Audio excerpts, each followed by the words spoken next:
Pourquoi sommes-nous chrétiens? Un essai de Laurent Guyénot, publié sur son Substack sous le nom de Cosmothéos. Chapitre 1. Des bâtons, des pierres et des barres de fer. Sous mon article The Satanic False Flag, paru sur unz.com, un commentateur me reproche de ne pas avoir compris que, je cite, le christianisme s'est répandu par adoption volontaire, et que cette adoption volontaire prouve la supériorité du christianisme, qui constitue, je cite, une bien meilleure compréhension de la transcendance par rapport à d'autres croyances. Fin de la citation.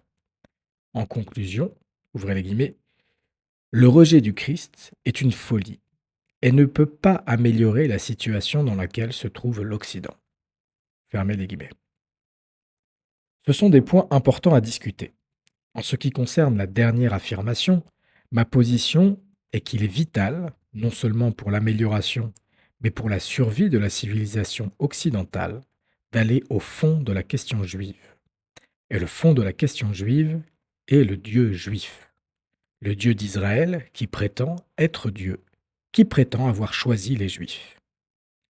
Nous ne pouvons donc pas faire l'économie d'une critique du christianisme et de la chrétienté.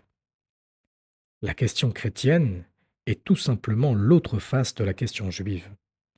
C'est la question de la vulnérabilité de la chrétienté au pouvoir juif. Et c'est aussi la question de la contribution du christianisme au pouvoir juif. Cependant, une critique du christianisme ne signifie pas le rejet du Christ. Cela peut signifier au contraire la libération du Christ. J'insiste, je ne confonds pas le Christ et le christianisme. En fait, mon sujet n'est même pas le christianisme en tant que tel. C'est le processus par lequel un certain christianisme est devenu la religion obligatoire et exclusive de tous les Européens, et les conséquences à long terme de ce processus. Je ne cherche pas à déranger qui que ce soit dans sa foi ancestrale. Ce qui m'importe, c'est de comprendre la civilisation à laquelle j'appartiens. Comment en est-elle arrivée à ce niveau de judaïsation et de corruption morale, et ce que l'on peut faire pour y remédier. Le christianisme est la religion institutionnelle formalisée pour la première fois sous Constantin le Grand, Concile de Nicée 325. Est-il vital pour la civilisation occidentale? J'en doute, et j'ai expliqué pourquoi dans Le génie helléno-romain de la Renaissance. La grandeur de la civilisation occidentale, dans les domaines de la science, de la philosophie, de l'art et de la politique, découle principalement de sa racine helléno-romaine. La conception chrétienne de la transcendance est-elle supérieure à celle des autres religions? Je ne le pense pas, et j'ai défendu ce point de vue dans L'arbre philosophal et le Dieu jaloux. Je vais continuer à creuser ces questions essentielles. Dans le présent article et les suivants, je réfuterai la théorie selon laquelle le christianisme s'est répandu par adoption volontaire. Je montrerai que, depuis l'époque de Constantin le Grand, alors que les chrétiens ne représentaient pas plus de 2% de la population impériale totale, le christianisme a été imposé aux Romains et aux barbares par la propagande, l'intimidation, la pression politique et fiscale, la persécution judiciaire, les conquêtes militaires, les massacres, le pillage, la destruction des temples et d'autres formes de terrorisme d'État. La question de savoir si cela a été pour le bien des Européens et de l'humanité est une autre question que je réserve pour plus tard. Cet article est le premier d'une série qui comprendra une douzaine ou plus d'articles traitant de la christianisation de l'Europe, un processus qui doit être décomposé en plusieurs étapes. La propagation précoce du christianisme, la conversion de Constantin et de ses fils, la conversion de l'aristocratie et de la bureaucratie romaine, la conversion des communautés paysannes et la conversion des barbares. Je traiterai ces sujets dans un ordre différent. J'aborderai également des questions telles que qu'est-ce que le paganisme? De quoi les Romains ont-ils été convertis? Le christianisme a-t-il contribué à la chute de Rome, comme le suggère Edward Gibbon? Le christianisme a-t-il été bénéfique pour les Juifs? Le christianisme a-t-il favorisé l'unité ou la division de l'Europe? Dans quelle mesure le catholicisme des campagnes prémodernes était-il païen? Jésus peut-il nous aider? Et quel Jésus? Au gré de l'inspiration, je réfléchirai à l'influence du christianisme sur les conceptions européennes de la vérité, de l'individu, de l'humanité, de la judéité, de la race, du sexe, de la filiation, de la vengeance, de la maternité, etc. Christianisation et dépaganisation. L'idée que la christianisation a été un processus pacifique, parce que le christianisme est une religion pacifique, et bien sûr, la thèse des historiens ecclésiastiques, à commencer par le conseiller de Constantin, Eusèbe de Césarée, qui admet n'avoir écrit que ce qu'il jugeait utile. Vous n'apprendrez pas de lui que Constantin a assassiné son beau-père, sa femme et son fils, par exemple. Comme les historiens ont peu d'autres sources écrites primaires, ils ont eu tendance à répéter ce qui s'apparente à de l'apologétique ou à de la propagande chrétienne. En fait, jusqu'au XIXe siècle, les historiens séculiers préféraient laisser le sujet de la christianisation aux historiens de l'Église, qui étaient, à quelques exceptions près, des théologiens formés dans les séminaires. Une histoire plus objective de la christianisation a commencé à la fin du XIXe siècle, notamment avec Ernest Renan en France, mais ce n'est que depuis la seconde moitié du XXe siècle que des historiens rigoureux nous donnent une image fiable, grâce à une approche plus critique des sources chrétiennes, à une plus grande attention portée aux rares sources païennes, à une meilleure prise en compte des facteurs politiques, économiques et même militaires, et aux nouveaux apports de l'archéologie et de l'épigraphie. Même un historien plutôt conservateur et favorable au christianisme, comme Richard Fletcher, qui dans The Conversion of Europe prétend expliquer le processus de l'acceptation du christianisme, doit commencer par évoquer l'importance décisive du soutien impérial dans cette acceptation. Constantin n'a pas fait du christianisme la religion officielle de l'Empire romain, bien que cela soit souvent dit de lui. Il a simplement fait de l'Église chrétienne le bénéficiaire privilégié des ressources quasi illimitées de la faveur impériale. Une nouvelle et gigantesque église Saint-Pierre fut construite à Rome, sur le modèle des basiliques utilisées pour les salles du trône impérial, comme celles qui subsistent à Trèves. Le siège de Rome reçut d'importantes dotations foncières et l'une des résidences impériales, le palais du Latran, pour loger son évêque et son personnel. Constantinople, fondée en 325, devait être une ville résolument et exclusivement chrétienne, même si elle était embellie par des statues païennes pillées dans les temples des provinces orientales. Jérusalem fut dotée d'une splendide église du Saint-Sépulcre. L'Église chrétienne et son clergé bénéficiaient de privilèges et d'immunités juridiques. L'empereur prit une part active aux affaires ecclésiastiques, convoquait et assistait aux conciles, participait aux débats théologiques et tentait de régler les querelles et les controverses. Le soutien de l'empereur au christianisme s'étend naturellement à la promotion des chrétiens à tous les postes prestigieux et lucratifs de l'administration. Comme l'écrit Ramsay Macmillan dans Christianizing the Roman Empire, les gens adhéraient à l'Église en partie pour devenir riches, ou en tout cas moins pauvres. C'était un motif supposé par les contemporains. Il n'était pas nécessaire de l'expliquer et il n'y avait pas lieu de s'en vanter. C'est pourquoi les témoignages explicites du type « Je me dis chrétien parce que je n'ai pas les moyens de ne pas l'être » font défaut. Mais l'idée a dû être présente. Fin de la citation. Mais la promotion du christianisme n'était qu'un aspect de l'histoire. La discrimination à l'égard des autres religions en était l'autre facette. La construction et l'ornementation d'églises somptueuses se faisaient aux dépens des temples païens, qui étaient privés de fonds publics, expropriés ou détruits. Diana Bowder écrit dans The Age of Constantine and Julian: En 331, L'épuisement du trésor public par les travaux de Constantinople et par son extravagante générosité envers l'Église a conduit Constantin à ordonner un inventaire général des biens et probablement des revenus des temples païens. Ce fut l'occasion de les dépouiller de leur or et de leur argent et d'objets tels que les portes et les tuiles en bronze. Les empereurs précédents, des païens, avaient mis la main sur les trésors des temples lorsqu'ils en avaient besoin. Mais cette fois-ci, il y avait un élément intentionnel de dérision, car le plaquage en or des images de culte était enlevé, de sorte que les matériaux de rembourrage étaient exposés au mépris public. Les terres appartenant au temple ont également été confisquées, et les sanctuaires les plus importants ont ainsi perdu une grande partie de leurs moyens de subsistance. Un grand nombre de statues, y compris des statues de culte, emportées pour décorer Constantinople, ont probablement été pillées à cette époque. Plusieurs temples importants ont même été fermés. Fin de la citation.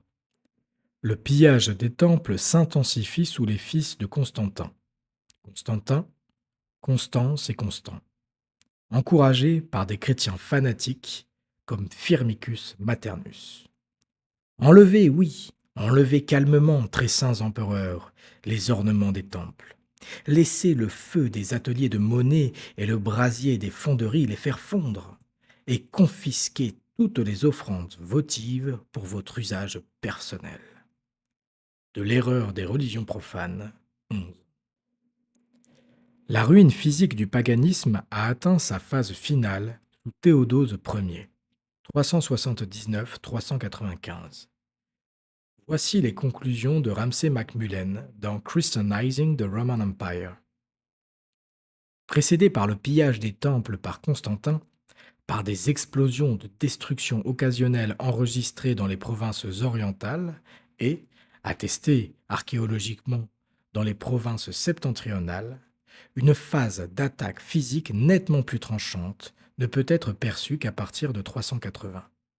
La mission devait être terminée. Les chefs de famille et les propriétaires de grands domaines sont exhortés en chair à se mettre au travail. Ils doivent utiliser tous les moyens de persuasion, la carotte et le bâton. Les lois visent les lieux de culte non chrétiens, afin d'en réduire l'accès pour les cultes. Et, avec plus d'une longueur d'avance sur toutes les lois, sorties des monastères et des basiliques, sous le regard bienveillant des unités militaires, les zélateurs de la conversion descendent dans les rues où sillonnent les campagnes, détruisant sans doute plus de trésors architecturaux et artistiques que tous les barbares de passage par la suite. Une fois la leçon terminée, moines et évêques, généraux et empereurs avaient chassé l'ennemi de notre champ de vision. Ce que nous ne pouvons plus voir, nous ne pouvons plus le rapporter. C'est donc ici que se termine mon livre. Ramsay MacMullen est l'un des meilleurs historiens de la christianisation de l'Empire romain. Et, outre Christianizing the Roman Empire, je recommande vivement ses deux autres ouvrages majeurs, Paganism in the Roman Empire et Christianity and Paganism in the 4th to 8th centuries. Ce qu'il faut retenir de tout cela, c'est que la conversion au christianisme ne signifie pas simplement l'acceptation d'une nouvelle religion. Elle signifiait le rejet de toutes les autres pratiques et croyances cultuelles, parce que tous les autres dieux étaient déclarés être des démons sataniques conspirant pour asservir les humains et les conduire en enfer. Le christianisme, une théorie du complot satanique. Le christianisme avait été interdit par Dioclétien précisément en raison de l'irrespect manifeste des chrétiens envers les protecteurs divins de l'Empire. Lorsque Constantin a inversé cette politique et rendu le christianisme légal, édit de Milan, 313, il n'a pas rendu les autres cultes illégaux. Mais 10 ans plus tard, sa déclaration de tolérance sonnait déjà moins tolérante. Que ceux qui sont encore aveuglés par l'erreur soient donc accueillis dans le même degré de paix et de tranquillité que ceux qui y croient. Après Constantin, la politique religieuse impériale s'est de plus en plus concentrée sur l'idée que les temples, les rites et les croyances non chrétiens était offensant pour le vrai et seul Dieu, et devait donc être traité comme un risque pour la sécurité de l'Empire. Plus l'Empire devenait chrétien, plus il devait se montrer destructeur des autres cultes, pas en vertu de la nature de l'Empire, mais en vertu de la nature du christianisme. Le christianisme avait appris de la religion d'Israël que tous les dieux autres que le Dieu révélé dans la Bible étaient des démons. Jusqu'à Jésus-Christ, seul le peuple juif connaissait Dieu, qui s'était révélé à Abraham, puis à Moïse. Toutes les autres nations ignoraient Dieu, et les dieux qu'elles adoraient étaient en fait des démons, qui se faisaient passer pour des dieux. Non pas des daimones, au sens grec d'esprit, qui pouvaient être bons ou mauvais, mais des agents du diable, de Lucifer, du serpent, qui avaient trompé Adam et Ève et les avaient détournés de Dieu. Comme je l'ai souligné dans Belzébuth pour les nuls, le grand dieu des Cananéens a eu l'honneur de devenir le diable lui-même, sous le nom de Belzébuth, Balzébuth, bien qu'il n'y ait aucune source indiquant qu'il ait ordonné des génocides ou des massacres de prêtres. Les missionnaires chrétiens ont dénoncé les dieux du paganisme comme étant des cryptodémons. Ils ne prétendaient pas que le Christ les avait détruits, car alors il n'y aurait plus besoin du Christ, mais que le baptême et la messe vous purifieraient et vous protégeraient d'eux. La victoire finale n'interviendrait qu'à la fin des temps, sans cesse repoussée. Entre-temps, les démons habitaient tous les temples et se logeaient même dans les statues des divinités, qu'il fallait donc exorciser en leur crevant les yeux, en les mutilant et en les marquant de la croix sur le front. Un genre particulier d'histoire de miracle raconte que des démons s'échappaient des statues en les faisant exploser en 1000 morceaux à la simple vue d'une croix. Par exemple, la vie de Porphyre de Gaza, 61. Mais en général, il fallait l'aide d'un burin et d'un marteau.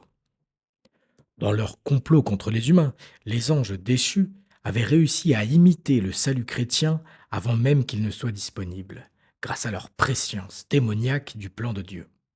C'est ainsi que les théologiens répondaient aux païens qui accusaient les chrétiens de plagiat. Par exemple, les similitudes entre le mitraïsme et le christianisme, tant dans leurs mythes que dans leurs sacrements, étaient dues à l'imitatio diabolica de Mitra, selon Tertullien de Carthage.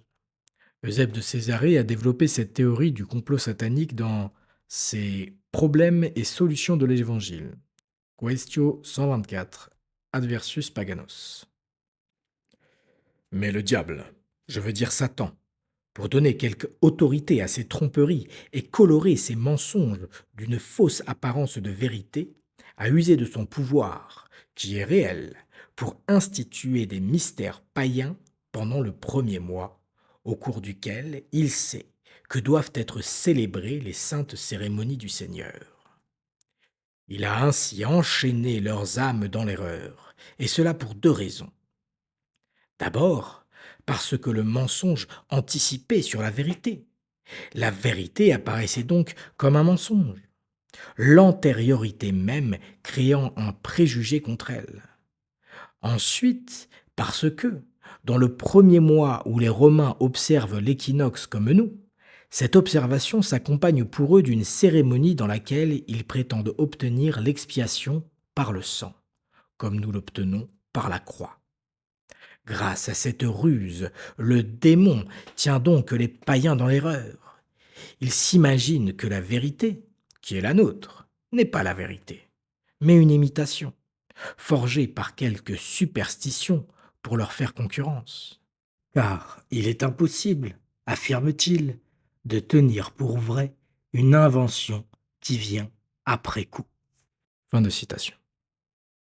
Conclusion. Il faut comprendre qu'il est dans la nature même du christianisme de lutter à mort contre les autres cultes. Et dès que Constantin a apporté son soutien au christianisme, il a enclenché le processus qui ne pouvait que conduire à la défaite et à la mort du paganisme. À l'époque, être chrétien signifie être un soldat du Christ, engagé dans une guerre d'extermination contre les dieux. Construire l'Église, c'est détruire les temples. C'est ce résultat, la destruction, que les non-chrétiens de l'époque percevaient comme spécifiquement chrétien, écrit Macmillan.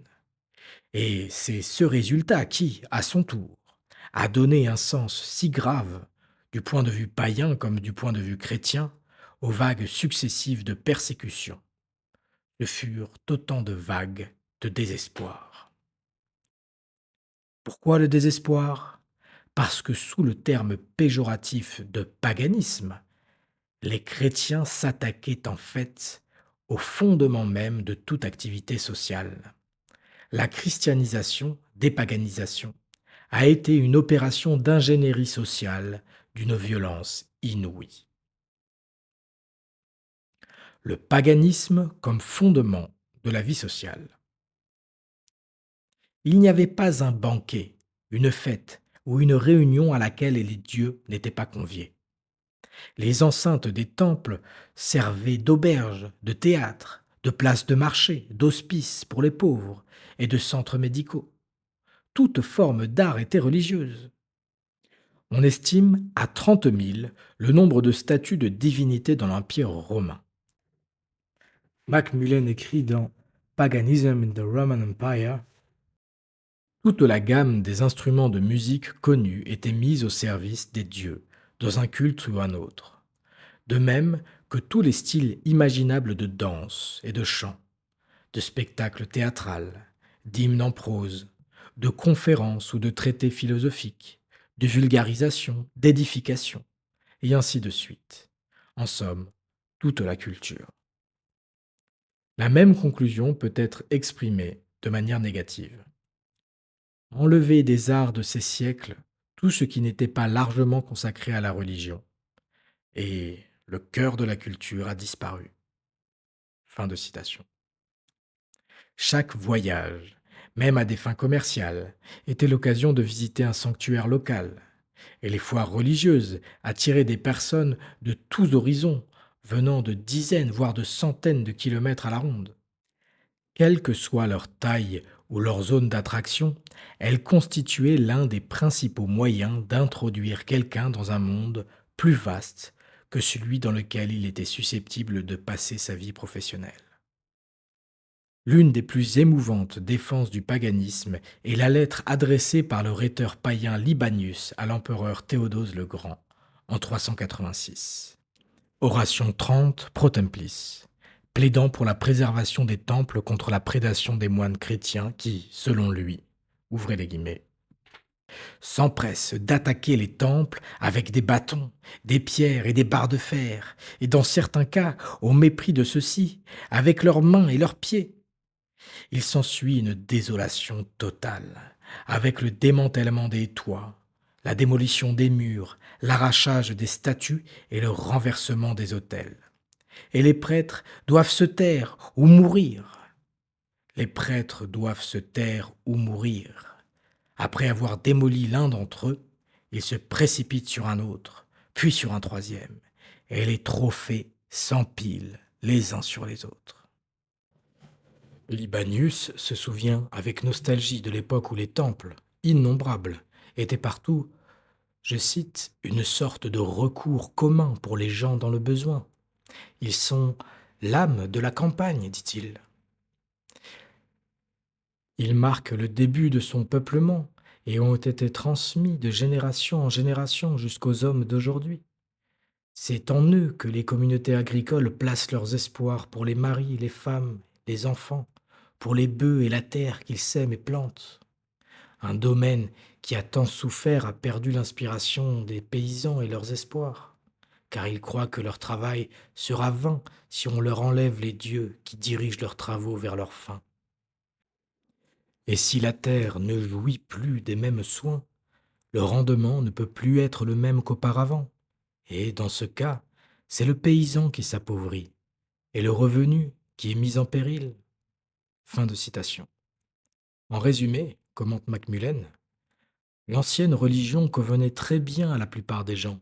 Ils l'aimaient, lui faisaient confiance, y trouvaient leur compte et résistaient ainsi au changement, quelle que soit l'éloquence ou la férocité des pressions exercées sur eux. Fin de citation. Ceux que les chrétiens appelaient païens, ce qui signifie paysans ou gens de la campagne, ne partageaient pas tous une même religion au sens où on l'entend aujourd'hui. Le paganisme était une multitude de cultes, de sanctuaires, de rites, de mythes et de croyances. Certains dieux avaient la réputation d'être jaloux, mais jusqu'à l'adoption du christianisme comme religion d'État, les Romains considéraient que la liberté de culte allait de soi. Rome avait même pour tradition d'accueillir les dieux des nations vaincues. L'exception était le dieu des Juifs, considéré comme inassimilable en raison de l'intolérance fanatique des Juifs à l'égard des autres dieux, ce qui explique que les objets cultuels du temple de Jérusalem aient été traités comme un simple butin en 70 après Jésus-Christ. Pour les peuples de l'Empire romain, le culte chrétien n'avait rien d'unique ou d'exceptionnel. Certainement pas la notion d'un homme-dieu immortel, si ce n'est son intolérance fanatique à l'égard de toutes les autres religions. En s'opposant à la christianisation, les païens ne luttaient pas tant contre le christianisme que pour défendre leur liberté d'adorer les dieux ou les héros de leur choix, pourvu que ce culte ne soit pas hostile à l'État ou ne trouble pas l'ordre public. Pour devenir chrétien, il vous fallait renoncer à tous les dieux que vos grands-parents et vos parents avaient appris à aimer dans votre enfance. Non seulement les dieux protecteurs de votre ville ou de votre peuple, mais aussi les dieux moins importants qui veillaient sur votre famille et votre clan. Le paganisme était la tradition, le lien entre les générations. Tel est le principal fruit de la piété, disait Porphyre. Honorer la divinité selon la coutume ancestrale. On comprend que les Romains ne se soient pas facilement soumis à une christianisation forcée. En 438, Théodose II déplorait que de nombreuses personnes résistent encore au baptême. Les 1000 terreurs des lois promulguées, la menace de l'exil ne les retiennent pas, mais ils pêchent aussitôt par une folie si audacieuse, disait-il. Ce n'est que sous Justinien, 527-565, que l'on peut dire que l'Empire est entièrement christianisé, quelques décennies avant la conquête islamique. Toutes les autres religions avaient alors disparu, toutes sauf une. Le judaïsme était la seule religion non chrétienne qui restait légale dans tout l'Empire romain, sous l'étrange justification que le peuple juif était un témoin de la vérité du christianisme. Eux, et eux seuls, furent autorisés à mutiler les organes génitaux de leurs nouveau-nés mâles au nom de leur religion, ce que les empereurs païens avaient interdit à maintes reprises. Fin du chapitre 1, intitulé Des bâtons, des pierres et des barres de fer, tiré de l'essai Pourquoi sommes-nous chrétiens, écrit par Laurent Guyénot, est disponible sur son Substack sous le pseudonyme Cosmo Théos.